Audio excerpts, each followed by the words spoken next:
लौह अयस्क के बारे में पढ़ रहे थे और लौह अयस्क का जो टॉपिक है उसी को हम आगे बढ़ाते हुए पढ़ते हैं और वापस से पुनः किताब की जो पीडीएफ है उससे स्टार्ट करते हैं कि हम वर्तमान युग की बात करें तो विशिष्ट स्थान रहता है, ये हमने देख लिया था।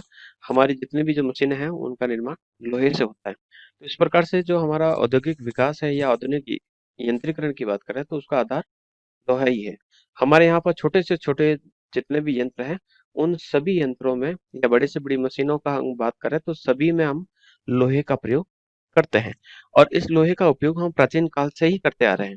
तो हमारे कारखानों में जितने भी जो छोटी मोटी मशीन है, परिवहन के साधन है, साइकिल, मोटरसाइकिल, बस, ट्रक, रेलगाड़ी, हर वो चीज जो हमारे जीवन में काम आ रही है वो लोहे से बनी हुई होती है। तो इस प्रकार से कह सकते हैं कि लोहा जो है हमारी आधुनिक सभ्यता की धुरी है।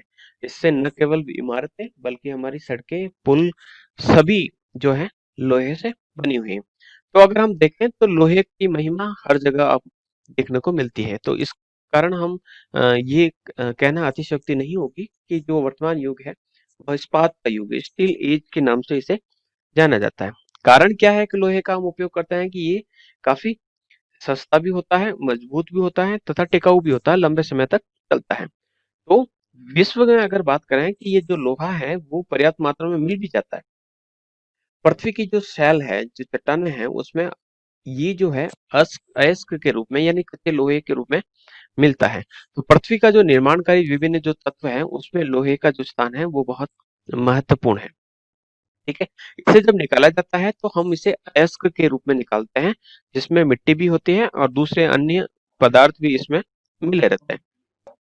यानी इसके अंतर्गत बहुत सारे अपद्रव्य मिले रहते हैं जिसमें हम देख सकते हैं चूना भी होता है, मैग्नीशियम होता है, एल्यूमिनियम, गंधक, सिलिका, फास्फोरस, ये सारी चीजें अंदर मिले रहते हैं। तो इन पदार्थों को हम क्या करते हैं कि लोहे की भट्टियों में इसे गलाते हैं और इन अपद्रव्यों के यानी जो अशुद्ध है उनको अलग करके हम शुद्ध लोहा प्राप्त करते हैं। और जो शुद्ध लोहा प्राप्त करते हैं उसे हम पिग आयरन कहते हैं। पिग आयरन से बाद में उसको स्टील बनाया जाता है और फिर अलग अलग धातुओं को बनाया जाता है। तो अशुद्ध लोहों को प्राप्त करने के बाद अयस्क के साथ कुछ चूने की मात्रा भी लोहे को गलाने में सहायक होती है। लेकिन अगर फास्फोरस उसमें रह जाए तो उसके लिए हानिकारक होता है क्योंकि ये गलाने पर भी लोहे का साथ नहीं छोड़ता है और लोहे को कमजोर बनाता है। तो बेसेमर जो भट्टी होती है, मैंने स्लाइड में बताया था आपको बेसेमर पद्धति किस प्रकार से कार्य करती है। तो उस उन्नत तकनीक का प्रयोग करके फास्फोरस को लोहे से अलग किया जाता है और उच्च श्रेणी की इस्पात यानी जिसमें जंग नहीं लगे इस प्रकार के इस्पात बनाए जाते हैं। वो काफी उपयोगी भी होते हैं, मूल्यवान भी होते हैं और काफी लंबे समय तक चलते हैं। इसके बाद हमने लौह अयस्क के विभिन्न प्रकार देखे थे जिसमें सबसे प्रकार में सबसे जो महत्वपूर्ण है जिसमें लौह अंश सबसे अधिक पाया जाता है वो है आपका मैग्नेटाइट।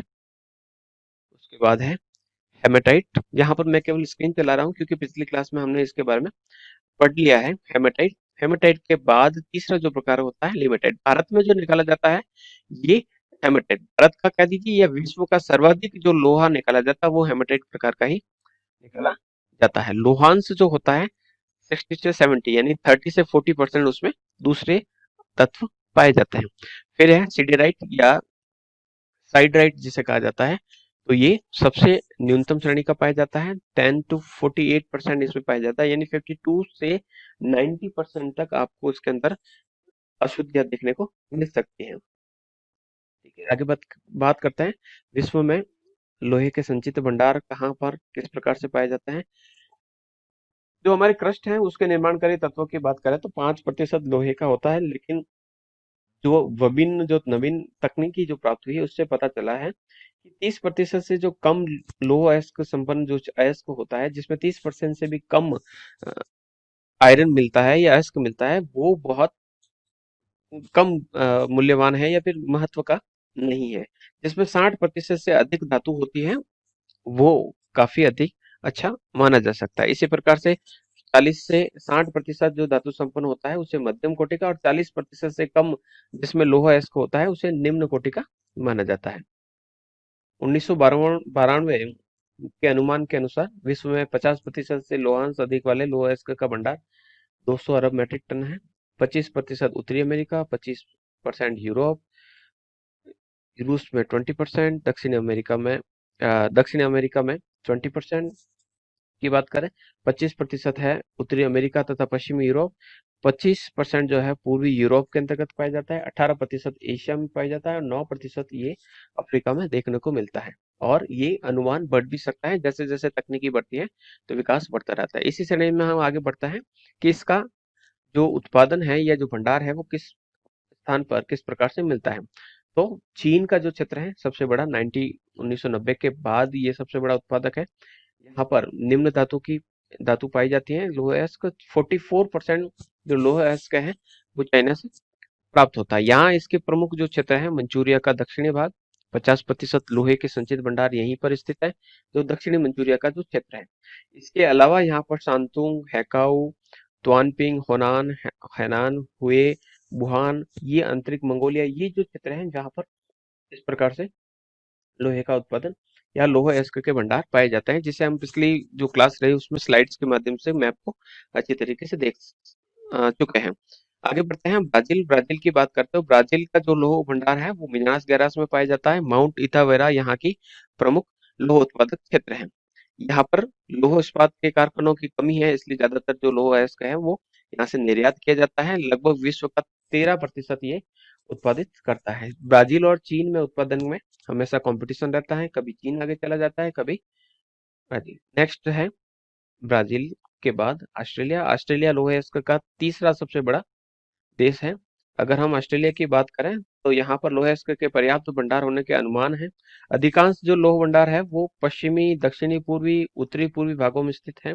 यहाँ की जो खानें हैं वो दक्षिणी ऑस्ट्रेलिया के middle bank range, iron knob, Sydney क्षेत्र, उत्तरी पूर्वी ऑस्ट्रेलिया में क्वींसलैंड, पश्चिमी ऑस्ट्रेलिया में पिलबरा, हैम्सले, ये जो क्षेत्र है यहाँ पर लौह अयस्क का उत्पादन होता है। इसके अलावा हम बात करते हैं कि विश्व के लगभग 17% लौह अयस्क का उत्पादन ऑस्ट्रेलिया से होता है। ऑस्ट्रेलिया में जो लौह अयस्क निकलता है उसका वार्षिक उत्पादन लगभग 580 लाख मैट्रिक टन के आसपास पाया जाता है। रूस की बात करें तो रूस में विश्व का 5वां सबसे बड़ा लौह उत्पादक क्षेत्र है। उत्पादन भी 907 lakh metric 70 lakh metric ton के आसपास पाया जाता है। विश्व का 20% लोहा यहाँ से उत्पादित होता है। लेकिन 1991 के बाद जब सोवियत संघ का विघटन हुआ तो यूक्रेन जब स्वतंत्र राष्ट्र बन गया तब रूस के उत्पादन में कमी आई है। अभी कह सकते हैं कि यहाँ पर 60 से अधिक स्थानों पर लोहे अयस्क निकाला जाता है। और इसके अलावा भी इसमें से 60 से तो 25 है वहां पर लोह अयस्क का खनन भी किया जाता है। नेक्स्ट हम इसके क्षेत्रों की बात करें तो दक्षिणी यूराल क्षेत्र है जो सबसे बड़ा क्षेत्र है। यहाँ पर उच्च कोटि का लोहा निकाला जाता है। यहाँ पर एक पर्वत पाया जाता है जिसे मैग्नेट माउंटेन भी कहा जाता है, जो प्रमुख क्षेत्र है। यहाँ पर निजनी तागिल व इब्देल लोहे की खानें जो है विश्व प्रसिद्ध है। इसी प्रकार से गोर्नाया सौर्या का जो क्षेत्र है ये कुदनेस बेसिन जो कुजबास कोयला क्षेत्र है उसके आसपास के क्षेत्र में नोवाकुजनेस्क नगर के दक्षिण में स्थित है। यहाँ पर निम्न कोटि के लोह अयस्क निकाला जाता है। ठीक है, यहाँ से जो लोहा निकलता है उसको कुजवास लोह इस्पात केंद्रों में भेज दिया जाता है। इस मैप की अगर हम बात करें तो मैप में अगर आप देखेंगे तो आप पाएंगे कि यहाँ पर कौन कौन से क्षेत्र हैं। तो ये जो क्षेत्र है संयुक्त राज्य अमेरिका में, यहाँ यहाँ पर वेनेजुएला में, दक्षिण अमेरिका में, यहाँ पर चिली का अंतर्गत, ब्राजील का क्षेत्र, फ्रांस में, यहाँ पर उत्तरी Africa, Ukraine, Ural, Kuzbass, Siberia का क्षेत्र, भारत का पूरा पूरा लगभग जो क्षेत्र है दक्षिणी भारत का, यहाँ पर भी निकाला जाता है। ऑस्ट्रेलिया का जो पश्चिमी भाग है यहाँ पर भी लोह अयस्क निकाला जाता है। इसी प्रकार से तंजानिया, दक्षिणी अफ्रीका का जो क्षेत्र और लाइबेरियन जो कंट्री है गिनी के ठीक ऊपर की तरफ, यहाँ पर भी लोह अयस्क का उत्पादन किया जाता है। आगे बढ़ते हैं और देखते हैं कि यहाँ पर रूस में पश्चिमी साइबेरिया में भी यहाँ पर निकाला जाता है। और पश्चिमी साइबेरिया के विभिन्न भागों में यहाँ पर टोमस्क प्रदेश है, वहां पर बक्सर नाम की खान है, वहां पर लोह अयस्क के भंडार मिले हैं। भारत के भी बारे में हमने बात की थी। लोह अयस्क के विशाल भंडार है। लोहांश जो है 60 से 66% पाया जाता है। हम यहाँ पर कह सकते हैं यहाँ पर हेमेटाइट प्रकार का लोहा निकलता है।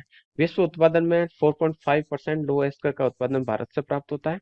और विशाल भंडार की तुलना में भारत का उत्पादन काफी कम है, यानी तकनीकी विकास कम होने के कारण यहाँ पर उत्पादन इतना नहीं हो पाया है। क्षेत्रों की बात करें तो उत्तरी पूर्वी पठारी क्षेत्र है जिसके अंतर्गत सिंहभूम, ये झारखंड का क्षेत्र है। उड़ीसा का क्योंझर, बोनाई और मयूरभंज, ये जो क्षेत्र है वहां पर लोह अयस्क निकाला जाता है उत्तर पूर्वी पठारी भागों में।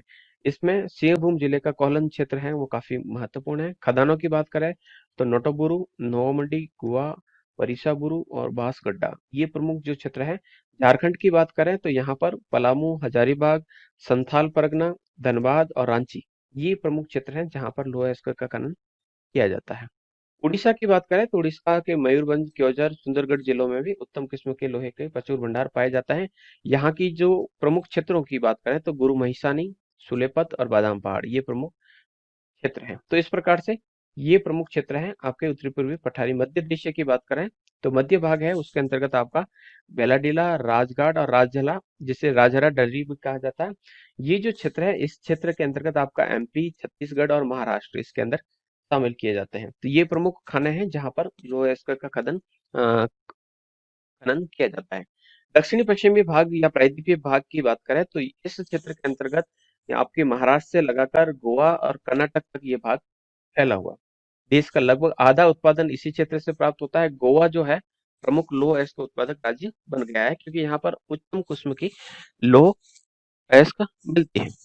इसके अलावा हम बात करें तो कर्नाटक के बेलारी, चिकमंगलुर में बाबा बुदन की जो पहाड़ी है वहां पर बेलारी का जो हॉस्पेट क्षेत्र है और चिकमंगलुर के पास केमानगुडी जो क्षेत्र है वहां पर से भी यहाँ से निकाला जाता है। इसके अलावा तुमकुर, शिमोगा और चित्रदुर्ग ये जो क्षेत्र है वहां से भी लौह अयस्क का उत्पादन होता है। तो ये पूरे क्षेत्र हैं आपके भारत में। बात करते हैं संयुक्त राज्य अमेरिका की। संयुक्त राज्य अमेरिका का स्थान विश्व में काफी बड़ा है। तो इसका जो प्रमुख क्षेत्र है वो है सुपीरियर झील का क्षेत्र। सुपीरियर झील क्षेत्र की बात करें तो ये प्रमुख विश्व का प्रमुख लौह अयस्क का क्षेत्र है।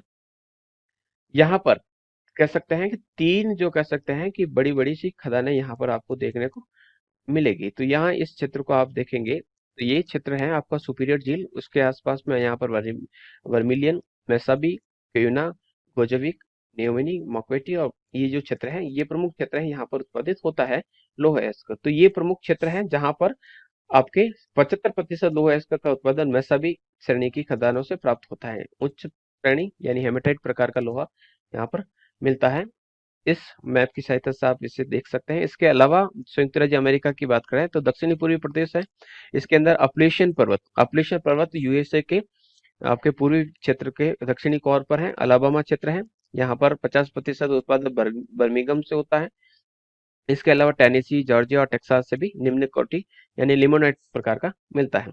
पश्चिम की बात करें तो यहाँ पर उठा प्रांत, नेवादा, कैलिफोर्निया के जो क्षेत्र आता है वहां से भी लौह अयस्क का खनन होता है। उत्तरी पूर्वी क्षेत्रों की बात करें तो यहाँ पर पेंसिल्वेनिया, न्यूयॉर्क का जो क्षेत्र है वहां से लौह अयस्क निकाला जाता है। यहाँ पर जो लौह अयस्क निकाला जाता है वो उच्च कोटि का मैग्नेटाइट प्रकार का होता है। इसके बाद हम बढ़ते हैं यूक्रेन की बात। तो रूस से अलग होने के बाद इसका जो उत्पादन बढ़ा है। तो 1991 तक ये सोवियत संघ का अंग था। उसके बाद ये अलग हो गया तो उसके उत्पादन में थोड़ी सी कमी आई क्योंकि आधे क्षेत्र रूस में चले गए, आधे क्षेत्र यूक्रेन में रह गए। यहाँ पर के क्षेत्रों की बात करें तो यहाँ का जो प्रमुख जो क्षेत्र है वो क्रिवई राग, ठीक है। ये एजोव सागर के उत्तर में नीपर नदी के पश्चिम में स्थित है। यूक्रेन का लगभग 90% लोहा इसी से क्रिवई राग से प्राप्त होता है। यहाँ से इसके पास ये डोनेट्स्क बेसिन की खानें हैं। उच्च कोटि के लोहे के भंडार प्राप्त होते हैं और इसके साथ साथ यहाँ पर कोयला भी मिलता है। दूसरा जो क्षेत्र है यूक्रेन का वो है कर्च क्षेत्र जो क्रीमिया में स्थित है। क्रीमिया का युद्ध आपने पढ़ा होगा इतिहास के अंतर्गत। इसके अलावा दूसरा तीसरा जो क्षेत्र है वो कुर्स्क क्षेत्र जो दनीपर नदी के पूर्व में है और यहाँ पर दोनों ही प्रकार के यानी उच्च कोटि और निम्न कोटि के दोनों ही प्रकार के। तो ये जो क्षेत्र है यूरोप के क्षेत्र देख सकते हैं। तो यूरोप के लगभग लगभग हर क्षेत्रों में यहाँ पर ये क्रेवेर राग है, ये कर्च है, ये आपके क्षेत्र है। यूक्रेन के, जर्मनी के आपके मैग्नीटस, विस्का, किरुना, कैलिबरे ये जो क्षेत्र है। सैक्सोनी ये जो क्षेत्र है। बर्मिंघम ये जो क्षेत्र है यूरोपियन क्षेत्र है जहां पर आपके लौह अयस्क का उत्पादन किया जाता है। इसी प्रकार से अन्य क्षेत्रों की अगर बात करें तो यूरोप, स्वीडन और फ्रांस ये भी अलग अलग क्षेत्र हैं जहां पर लौह अयस्क का उत्पादन होता है। ग्रेट ब्रिटेन, फ्रांस फ्रांस का जो लॉरेन क्षेत्र है वो भी प्रसिद्ध है।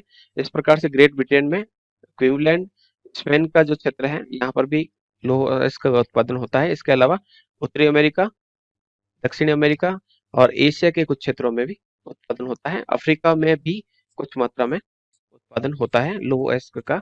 तो यहाँ से लगभग विश्व का 3% लोहा प्राप्त होता है। तो ये प्रमुख जो क्षेत्र है जहाँ से लोहा अयस्क का उत्पादन होता है।